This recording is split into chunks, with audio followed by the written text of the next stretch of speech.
This is the Sleon Productions podcast where we interview business owners, innovators, marketers, authors that bring influence in today's culture, today's vibes, social norms. Things are changing, evolving. The pandemic has changed a lot of things. We've seen Clubhouse evolved in something big right now, and people are meeting other people in different ways. So things are changing. It's exciting. Some people call it scary, but I think it's just interesting. You know, get ready for the unexpected, like they say in radio at times. Today's guest is Jeff Pfitzer. He is the regional marketing manager at USA Mortgage. He's been involved with real estate for years, but also he's getting more into marketing lately. And I first heard him at Kerr's podcast, David Adam Kerr's podcast, and he has a lot of interesting guests. I listened to his podcast, and Jeff really stood out to me a lot. I had to invite him. He's on LinkedIn, and it's very nice to join us today. Welcome to the Sleon Productions podcast, Jeff. Thanks for having me, man. And let me quickly clarify: regional manager. There's no marketing in there.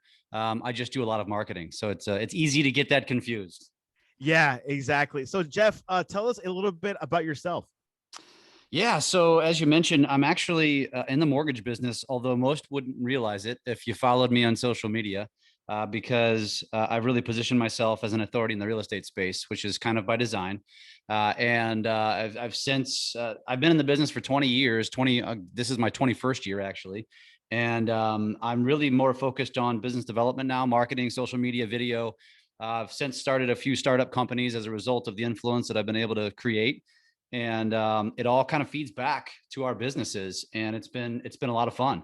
So yeah, that's kind of my jam. So tell us what got you, because you started with real estate, then you got into marketing. What was the whole transition about? Were you just naturally good with marketing? I guess that's subjective, right?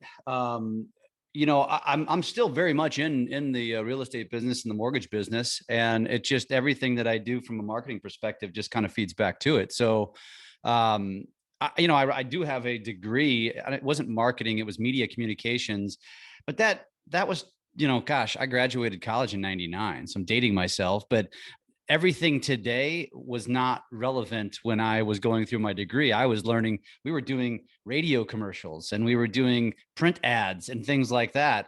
And I do think I have a creative mind for seeing things that maybe others don't see. I'm not unique. There's plenty of other people just like me.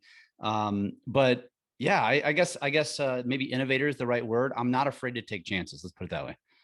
Yeah, that's something that I got from you from that podcast. So tell us, what tools are you been using lately? I know a lot of things have happened. Clubhouse came out last year in April. In December became a little bit more popular and on. I know that you are on TikTok a lot. So tell us, what tools have you been using lately? Yeah, man, all of them. Well, I'm on I'm regularly on 5 of the social media platforms. So Facebook, Instagram, TikTok, LinkedIn, and YouTube are the 5 that I really spend the most time on. I'll throw out a tweet every once in a while, but I don't do much there. And I would say it all started with Facebook, really, to be honest with you. And to take the story back a little ways, I think most of my success has really occurred from, I don't go on social media to advertise. I don't go on there to talk about business. And I think that's the mistake that most professionals make, is they go on there and they think, well, if I'm going to have a presence, if this is going to be a part of my business, I'm going to go on there and talk about market data. I'm going to talk about the latest, Fannie and Freddie news. I'm going to talk about, my latest awards. I'm going to talk about my stats, whatever. And the reality is nobody wants to hear that. It's social media. It's not business media. And so what I quickly realized when I started doing video, that was my thing, by the way. When I started doing video about 5 or 6 years ago, which was before anybody else was doing video, started doing Facebook Lives when it was a brand new thing, and quickly realized that when I incorporated my kids, when I did things that were authentic and personal, I got a ton of engagement. And it was just a simple, this seems to draw more eyeballs and more engagement. I'm going to give them more of this. And then that way, when I do that, the odds increase of my business stuff being seen, at least on their feeds. Now, the algorithms and the platforms have evolved immensely since then, but the same principles still apply. And if you execute in the same way, that's what you're going to get out of it. And by the way, and also Clubhouse now. I'm also obviously on Clubhouse as well. You work with real estate agents and also in the real estate industry. I'm in South Florida. There's every other person is a realtor, and they always ask me for advice. I'm not a marketer, but I give them some pointers here and there. What latest trends or what have you been telling real estate agents this past year of how to market their business? Sure. Yeah. Well, first of all, I did find the podcast is called Wondery Business Wars. So Business Wars is, you look it up and it's an amazing, it's actually just an amazing podcast in general. I've been sucked in. I've listened to a bunch of them, but check that out. But yeah, so good question. The answer is, well, if you're talking to me, obviously there's a lot of different ways to skin the cat in business. But if you're talking to me and you like the things that I have to say, and I tell you that my business has become one that it's all about attraction. I literally have zero follow-up systems in place anymore. I do not prospect anymore for business because I have so much business coming at me. And when I say I don't follow up with the prospects who come to me, it's because I have so many of them. I know when they're serious, when they follow up with me. And I know that might sound a little arrogant. It's not. It's simply what I've created. And I've created it through a social brand and through video and doing those sort of things. So to answer your question, if you really want to create differentiation and create a long-term sustainable business plan, not one of chasing leads, it's to build your online presence. And I would say the easiest way to do that is to become like the digital mayor of your community.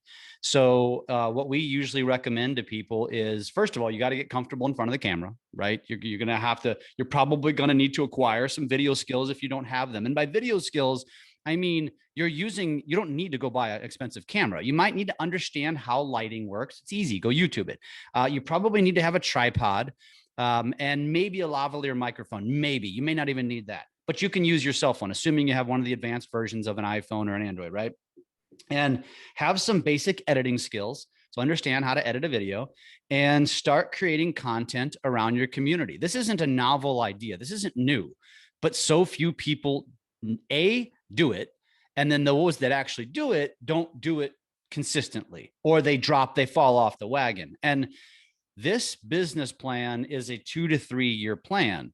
But as I'll digress for a second, I share, so we have a Facebook group called Drunk on Social, and it's all things social media, right? And I share, every once in a while, I'll share my stats from Instagram, just analytics, just to kind of, spurn conversation and things and show people that this is what you can do if you're consistent. And somebody commented, how many listings did you get from it? And I know exactly what she meant when she asked the question, because, the thought process is just very simply, okay, great. You got 130,000, views, or you got 130,000 engagement, but what'd you get from it? The answer is always, I don't create social media. I don't create content to make a sale. I'm not buying a Zillow lead. I'm not buying a realtor.com lead. I am building a brand, one that they remember, one that when I walk in the grocery store, they recognize me, one that I get phone calls from realtors in random markets like Santiago here, who says, you don't know me, but I feel like I know you because I listen to you on a podcast or I follow you on social media. When that starts to happen for your business, the game changes. Now, all of a sudden, your phone starts to ring and you don't have to prospect anymore. You just have to worry about coming from contribution and giving back to your community. And so right now, coming out of COVID, there's a massive opportunity to go out and create content around local businesses, propping up the community. Nothing about real estate, prop up the community and watch the attraction begin. And I've got a buddy, his name is Dan Edson. He's a realtor in Kansas City, Missouri. He follows me and we've become friends, and we're going to do some things together. And he started doing his own little thing. He's got this own community in Kansas City, and he's only been doing it. This is a success story, by the way, because if he had asked me, I'd have said it's going to take at least 6 to 12 months to gain traction. In like 2 months, he's got the chambers reaching out. He's got local authorities within the community saying, I want more. I want you to do this for us. Can you do this? I've got other businesses. And I'm like, Dan, you're on the precipice of like just blowing up here. Like this is massive for you. Stay on course, stay on course. And now I'm advising him on how he should subtly market himself, but don't get in their face because you'll lose traction as soon as you do that. But it's that easy, man. And I could actually even give you an example. I can send it to you. You can put it in show notes. You guys could go check him out because it's a great example. He didn't hire a service. He does have a videographer that he works with. It's a guy from his church. So they're working together and for the video. And so this, again, Dan Smart, the videographer is doing it to hopefully earn future business. So he's doing it for free. So again, Dan figured this out, but ideally you're going to probably hire a videographer to help you do this and put this together.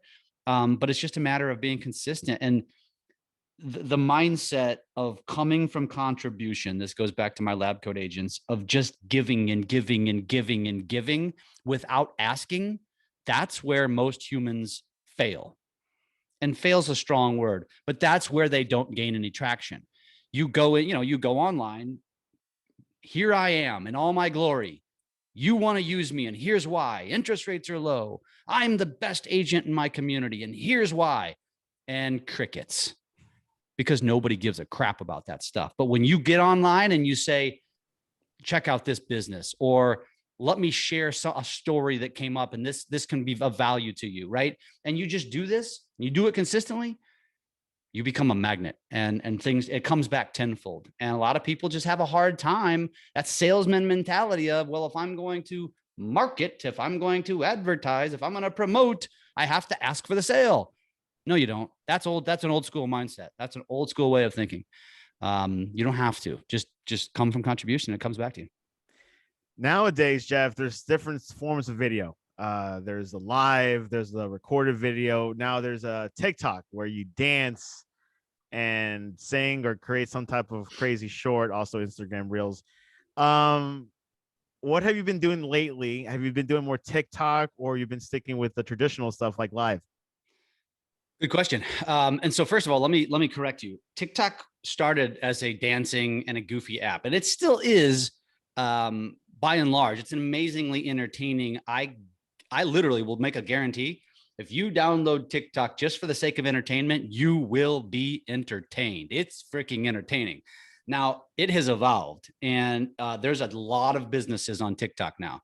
And so to answer your question in a short way, I absolutely love TikTok, not for the social app. I love it for the content creation piece because it is the most powerful piece of technology I've ever seen.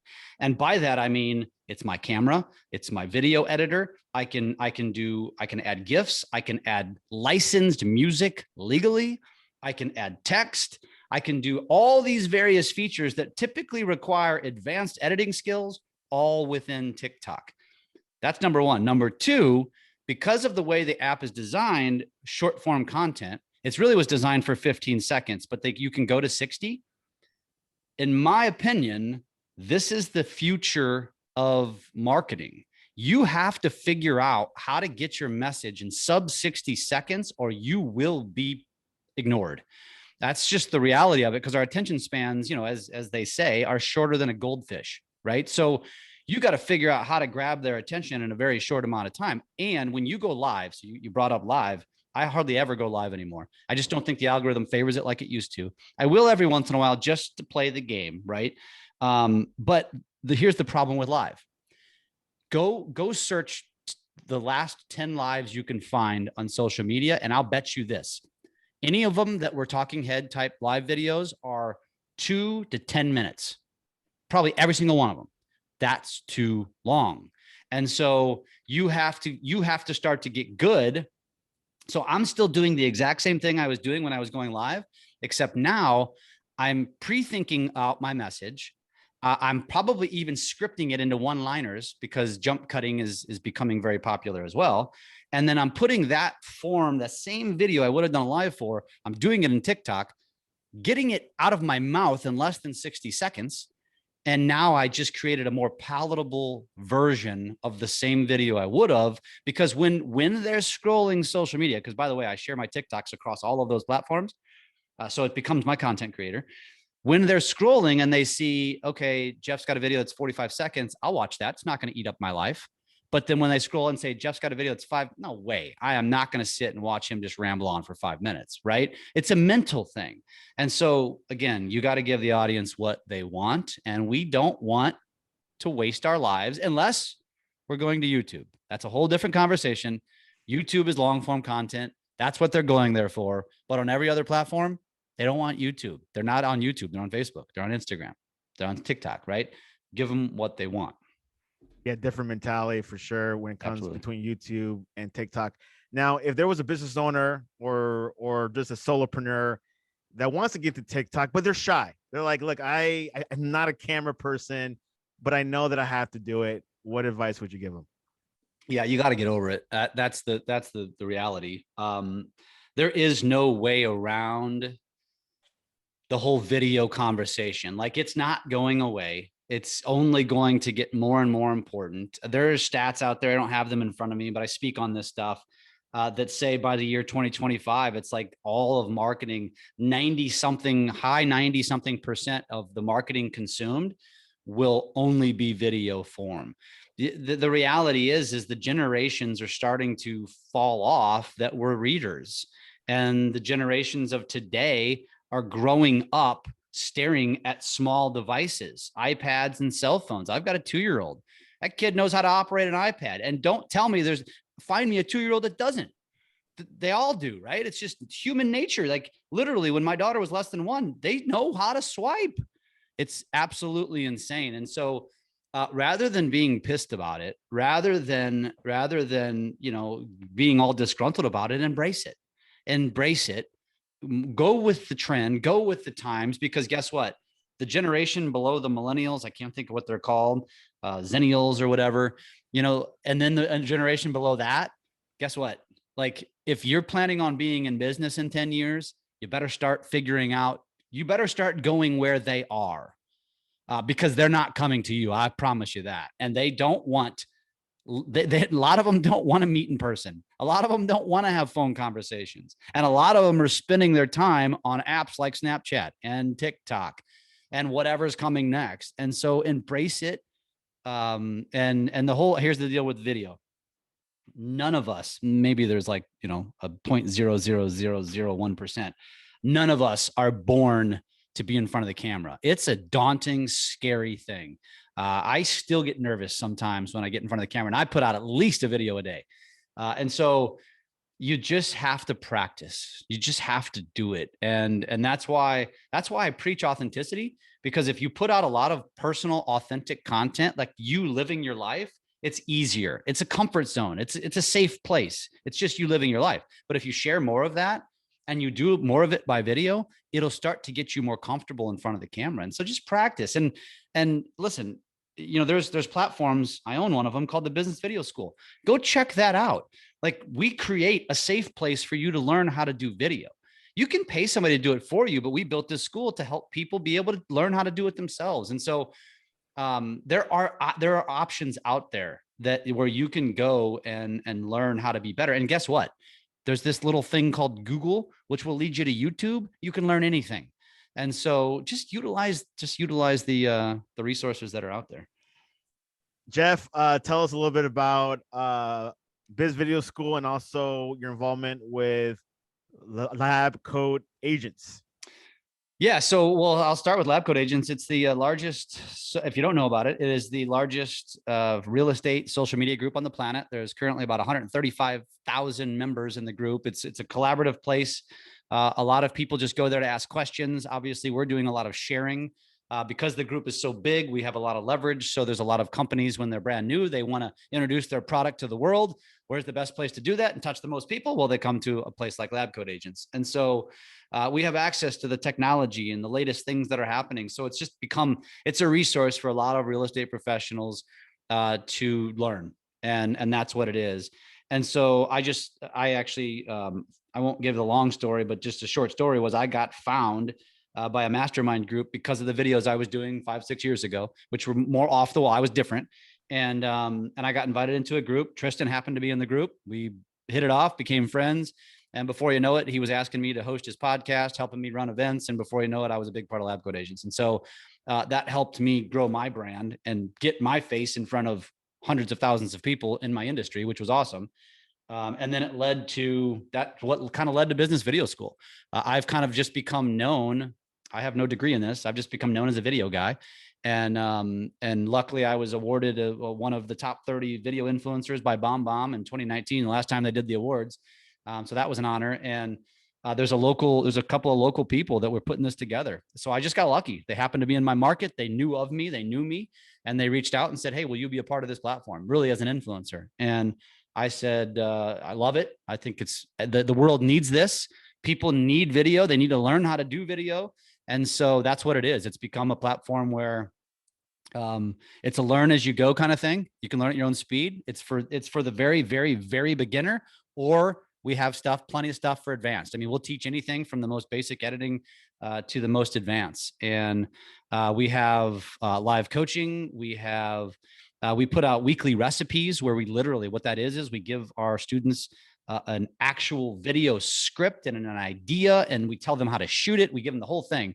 And so it's a lot of done for you stuff. We do a lot of accountability challenges. There's private groups on Facebook. So that way you're going to be in a group with like-minded people and similar level people as you. So that way, when people are creating videos and you're real nervous about it, you can just share it privately in those groups. And that way, like, hey, you're all on it together, right? Like it's a safe place. And so the curriculum's evolved. We started this a year ago. Right when the pandemic happened. And we've evolved it since then. But the goal is just to help lift people up and teach them about everything there is to know about video. So not just camera presence and shooting, not just editing, but lighting and what equipment you need. And we go deep. And then we're actually starting a coaching level of it here soon, where it'll be more intimate coaching. And so it's just a great place to be if you're wanting to do more video. And go check it out. bizvideoschool.com is the website. You can find us on Facebook. Business Video School is the group. Check that out. And if you're not in Lab Coat Agents, go check that out. If you're in real estate, it's a great place. It's a great resource. And if you're a social media junkie like me, go to Drunk on Social. That's another private group. We've got about 9,000 members in that one. And it's all things social media. And our goal on that, Tristan and I are starting a podcast actually. So this is the second podcast I'm starting. That kicks off April 1st. And it's literally all we talk about on this podcast is what is the latest news on social media, what's coming, what should you be paying attention to. And so, again, if you feel like social has an important piece in your life, in your business, like it does a lot of us, check it out. It's a free podcast. It'll be on all of the big platforms. And I've noticed that a couple of real estate agents that I know down here that are big in social media, they follow you. So for sure, I know that you are very influential with these guys. So it's quite interesting. Before we go, is boosting a post an important thing now, or do you boost posts much? Well, boosting is one thing, targeting is another. Boosting, no, it's a waste of money unless you're after vanity statistics. And there's really no reason. Don't waste your money unless you've got money to burn. Targeting is a whole nother beast. And so honestly, if you're going to get into running Facebook ads, I would encourage you to hire a professional. Unless you're going to learn it on your own, and you could. But if you're not going to invest the time and you're just trying to run an ad, you're kind of wasting your time. I would hire a platform like a good buddy of mine, Grant Wise and Whitley, or Travis Tom. He's got a platform. There's a ton of them out there. And here's why. Because if you're going to run a Facebook ad, just running one ad is not going to be very effective. Ultimately, you have to have a plan in place. And so the plan needs to be, first of all, what type of messaging are you putting out? Are you grabbing them with a hook? Do you have a call to action? Do you have a landing page that they can go to so you can grab their data? Are you pixeling them so you can retarget them? Because ultimately, anytime you run a Facebook ad, you need to have a funnel. There's the top of funnel where you're just introducing yourself, you're introducing your product, whatever it is. Then if you get clicks, guess what happens? Now you just pixeled them. They're now in your web.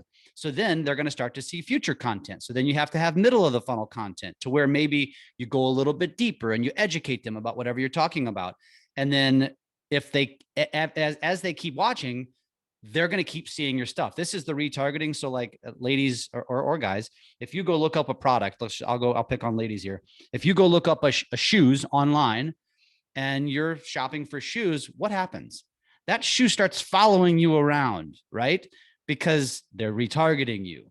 And so my point is, if you're going to get into it, do it the right way, and get with an expert who knows what they're doing. Is it going to cost you more money? Yes. But are you going to have a better opportunity or a better odds of increasing the success rate? Yes, by doing that, because it's top of funnel, middle of funnel, bottom of funnel, and you're following them around. But then also you have to have the back end follow-up set up. And this is where most people fail. Anybody can drive leads. And most people will tell you this. Getting leads nowadays is pretty easy. Where most people just drop the ball is they have a shitty follow-up system, or they only follow up 10 days of pain. But the reality is most of you are running ads that are top of funnel, which means the end client isn't ready to buy whatever it is you're selling. So if you follow up for 10 days, you're not going to get anywhere. You need to follow up for a year, maybe 2. And so do you have those systems in place? Is it automated? Those sort of things. And so there's a lot to it. It's not my specialty. Do we do it? Yes. Do we do it through one of those platforms I mentioned? Yes. We use Whitley. So I've become good friends with Grant Wise. And so I wouldn't do it. I wouldn't do it if I wasn't using one of those platforms. And so just my opinion on that. Jeff Pfitzer, what is the best way to reach you online? Gosh, well, Facebook, Instagram, TikTok, LinkedIn is where you found me, and YouTube, of course. Probably the best are the DM platforms, and the DM platforms are Facebook, Instagram, or LinkedIn. Those are probably the best. You can find me anywhere. I'm easy to find. You could probably easily find my email or my cell phone. I'll give it to you. I don't even mind. My cell phone is 314-220-4945. If you want to reach out to me, if there's anything I can do to bring value to you, text me. I'm busy, so there might be a day before I reply, but I will reply. I reply to everybody. So feel free to reach out, and I'm happy to help. And email is a good way to communicate as well, or DM. I'm happy to be a resource. Well, Jeff Pfitzer, I appreciate you coming on to the Sleon Productions podcast.